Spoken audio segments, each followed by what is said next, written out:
పర్యాటకులతో పాటు చివరకు జనసేనాని పవన్ కళ్యాణ్, టీడీపీ అధినేత, నాటి ప్రతిపక్ష నేత చంద్రబాబు తదితరులను సైతం అడ్డుకున్నారు. జాతీయ హరిత ట్రిబ్యునల్, అటవీ శాఖల అనుమతులు కూడా తీసుకోకుండా రిషికొండను తొలిచి ఈ భవనాలను నిర్మిస్తున్నారని హైకోర్టులో పిటిషన్లు కూడా దాఖలయ్యాయి.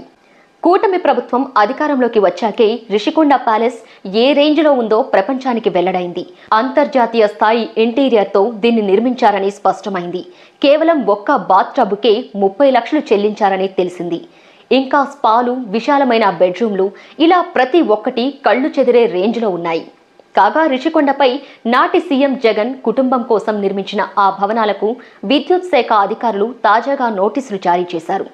ఏపీ పర్యాటక అభివృద్ధి సంస్థ నిర్మించిన ఈ భవంతులకు వాడిన విద్యుత్కు సంబంధించి 60 లక్షల బకాయిలు చెల్లించాలని విద్యుత్ శాఖ ఈ నోటీసులిచ్చింది. కాగా రిషికొండ భవంతులకు 2 హెచ్టీ విద్యుత్ కనెక్షన్లు